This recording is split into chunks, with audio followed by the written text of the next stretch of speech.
नमस्कार, उत्तराखंड न्यूज में आपका बहुत बहुत स्वागत है। चलिए देखते हैं उत्तराखंड की 15 फटाफट बड़ी खबरों को। इससे पहले आप न्यूज को कहां से देख रहे हैं, कमेंट में बताना बिल्कुल न भूलें। जाति प्रमाण पत्र बनाने की प्रक्रिया में सुधार की सिफारिश, मुख्य सचिव को लिखा पत्र। उत्तराखंड सेवक अधिकार आयोग ने अनुसूचित जाति, अनुसूचित जनजाति और अन्य पिछड़ा वर्ग के प्रमाण पत्र को जारी करने की प्रक्रिया में सुधार की सिफारिश की है। प्रमाण पत्रों के संबंध में लगातार मिल रही शिकायतों के आधार पर आयोग के मुख्य आयुक्त एस रामास्वामी ने मुख्य सचिव राधा रतूड़ी को इस संबंध में पत्र लिखा। जून में 10 दिन बंद रहेंगे बैंक, जानिए आरबीआई की पूरी हॉलीडे लिस्ट। अगले महीने यानी जून में बैंक कुल 10 दिन तक बंद रहेंगे। इनमें से 5 रविवार और 2 शनिवार की छुट्टियां रहेंगी, जिनके चलते बैंकों में कामकाज नहीं होगा। साथ ही देश के अलग अलग हिस्सों में 3 दिन बैंक बंद रहेंगे। जून की पहली छुट्टी 2 जून को होगी, जब रविवार को चलते बैंक बंद रहेंगे। 17 जून को बकरीद ईद उल अजहा के मौके पर पूरे देश में बैंक बंद होंगे। श्रद्धालुओं का आंकड़ा 10 लाख पार, केदारनाथ धाम में सबसे ज्यादा श्रद्धालुओं ने किए दर्शन। चारधाम यात्रा को लेकर गढ़वाल आयुक्त विनय शंकर पांडे ने कहा कि बिना पंजीकरण के यात्रा न करने दी जाएगी। इस पर सख्ती बरती जा रही है। यात्रा मार्गों और धामों में भीड़ प्रबंधन के लिए आवश्यकता पड़ने पर एनडीआरएफ और आईटीबीपी की मदद ली जाएगी। मंदिर परिसर में रील्स बनाने वाले 84 लोगों का चालान, नशा कर हुड़दंग मचाने वालों पर सख्ती।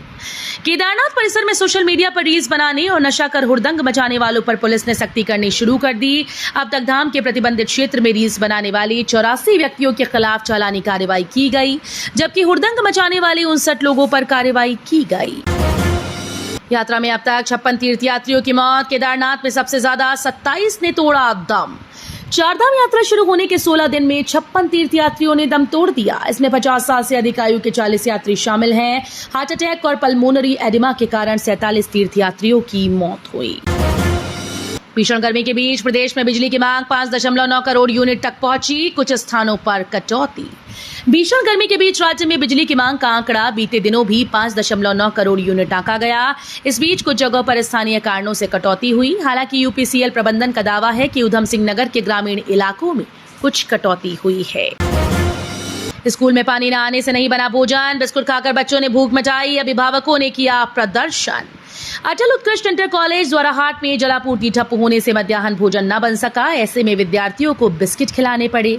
इसका पता चलने पर अभिभावकों का आक्रोश बढ़ गया और उन्होंने विद्यालय बंद करते हुए बीईओ कार्यालय पहुंचकर प्रदर्शन किया।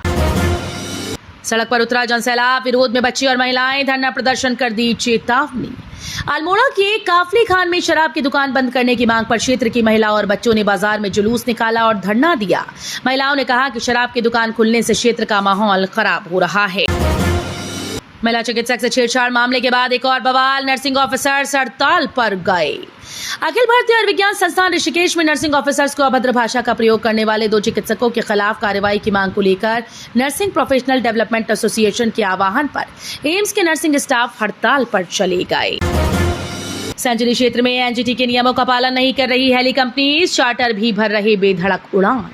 केदार घाटी के अलग अलग हेलीपैड से केदारनाथ के लिए उड़ान भर रहे हेलीकॉप्टर एनजीटी के नियमों का पालन नहीं कर रहे।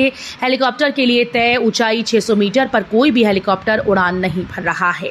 साथ ही हेली कंपनीज अपने हेलीकॉप्टर की उड़ान के समय कुल दूरी और ऊंचाई से जुड़ा कोई भी डेटा वन विभाग से साझा नहीं कर रही।